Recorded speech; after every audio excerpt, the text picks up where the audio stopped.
What's up, gingos? Today I want to talk about how to get yourself to do hard things that you know are important for you to get closer to your success.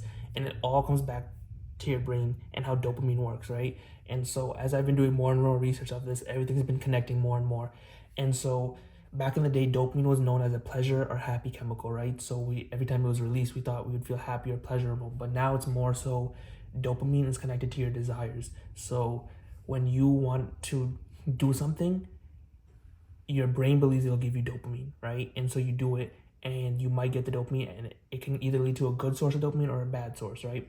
So if your brain goes, if you wake up and you're like, oh, I want to watch some TikToks, I want to be entertained, you'll get dopamine from it, right? You'll get small doses of dopamine, but that's a bad source. And how you know if it's a bad or good source is how you feel after you're finished. So after you're done scrolling, how do you normally feel? After you're done doom scrolling, everybody feels horrible, like, why did I just waste all my time?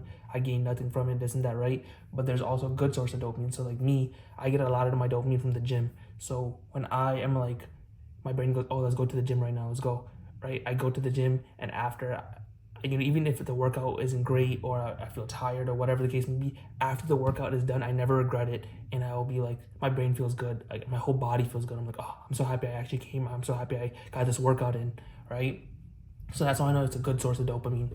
And if you can connect, and that's why you need to rewire your brain for your dopamine. So that's why people always talk about like doing a dopamine detox, right? Because your brain doesn't know the difference between what's good and what's bad and what's harmful and what's beneficial. It's literally just like the way people describe it is like a 0 or 1. So it's like it's either 1 or 0 in terms of like how your brain reacts to what it wants. And I know that doesn't make that much sense, but like, let me explain, right? If your brain just has a desire to do something, it's going to release dopamine. Essentially, what you need to do is a dopamine detox, right? So you have to get your brain rid of all its bad sources of dopamine, and you know what your bad sources of dopamine are, right? Like you're spending too much time on your phone, maybe abusing substances, or you're spending too much time watching Netflix or something, right? If these things aren't moving you closer towards your goals, you know it's not something you want to keep in your life. I think the best way to approach rewiring your brain, first you need to do the detox like I had mentioned, right? And how you do the detox is you cut out all the bad sources, and it's super hard to do this, right? So the way I would suggest doing it would be make your day so busy, like be like, I say, like, this Saturday you're gonna have a really busy Saturday, you have like a picnic to go to or a party or whatever, right? Just something that will keep you away from your typical doses of bad dopamine, like going on your phone or watching Netflix or whatever. Something just to get your mind off of it, right? Because if you have the time and ability to go on your phone, then you will. So it's like another thing you could do is like just put your phone in another room or whatever, right? Essentially, you need to do it through willpower. And so you need to get your body rid of all the bad sources for like 2-3 days, and then your dopamine will kind of reset. It'll be 1-2-3 days, whatever, right? And those days will be hard, but you need to understand what you're doing it for. If you know that you want to start achieving more, then you'll be like, okay, you know what, I really want to go on my phone, I really want to scroll through Instagram or whatever, but think, what is the actual benefit? Or you're going to see what other people are doing for the day, or you're going to consume some bullshit content that won't do anything for you. It's like you really have to justify why it doesn't make sense for you in your head to make it that much easier. But again, have your time occupied with something that isn't stimulating or isn't like, that's like the only, like, even if you just drove around for a couple hours, I know that sounds like ridiculous, but it's like you need to occupy your time in some way. After you do those 2 or 3 days of detoxing, right, where you just rid everything, you need to wire your brain to do things that you like. And so when you are, the best way for me, what I've realized, right, and a lot of like successful people will say like do the hardest thing in the morning, and they like doing it because like nobody bothers them in the morning. But I think it's because the way dopamine works is it compares whatever you did last to the next thing, and if whatever dopamine you get from whatever activity, if it's very high, the next few things you do will, if it doesn't give you as much dopamine, you will not feel it, right? So it won't actually make you happier, or it won't make you feel good, right? So like someone who will wake up and watch TikTok, they get a bunch of dopamine from that. So everything else they do in their day is boring, or they don't feel like doing work or cleaning or whatever. All these low dopamine activities that are necessary, but they don't give you as much dopamine as TikTok. But because they started their day with TikTok, everything else for the rest of their day is pretty much ruined, or it's gonna be super, super hard to do because now it's like they have to force themselves to do it, right?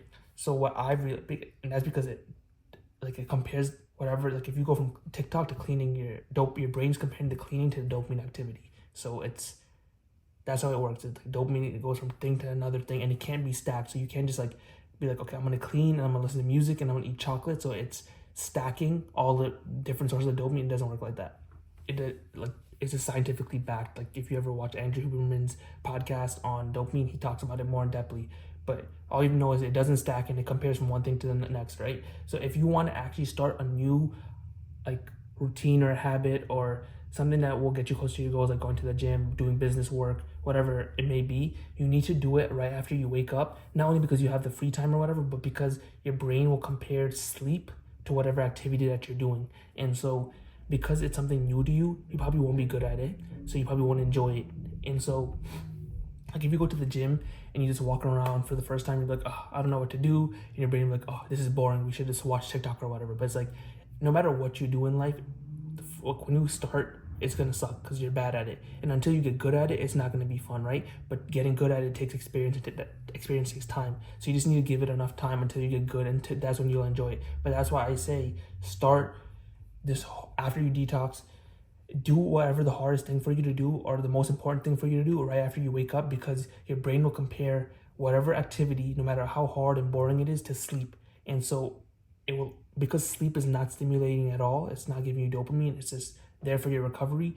So essentially sleep is zero dopamine. Whatever activity you do, no matter if it's 1, 2, 3 dopamine, let's just like use it as a metric, it's gonna be more stimulating. And so then if you can insert that into your routine every day, you'll be able to stick to it long enough for you to get good at it. But if you were to like wake up and you went on TikTok, and let's say TikTok gives you like eight dopamine, right, which is a lot.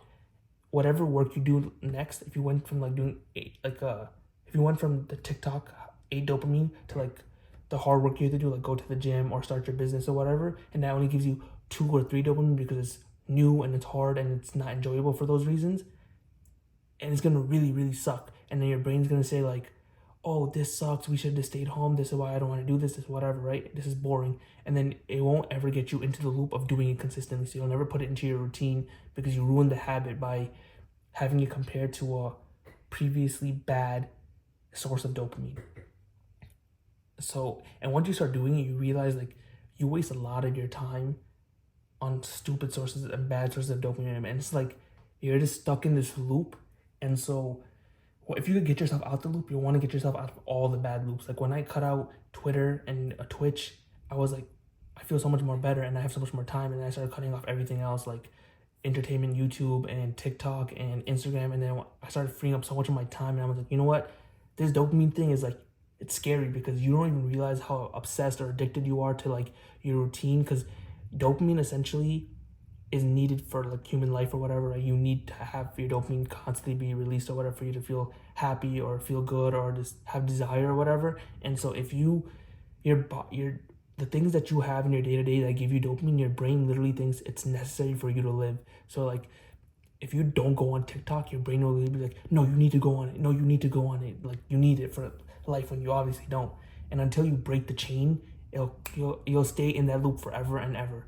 And that's why as I've been cutting out these bad sources of dopamine, I've realized how much better my life has gotten, and I want other people to experience the same thing, because I know it's not crazy. I see other people talk about the exact same things. It's just breaking that chain is the hard part, and then filling your day up with the right activities and doing it for a long enough period of time will get you success, because anything with enough time will guarantee success, because you naturally as humans, we get better at the things that we do, especially if we enjoy them. And with enough time, like a long time horizon, like 2, 3, 5 years, you'll get the success that you want.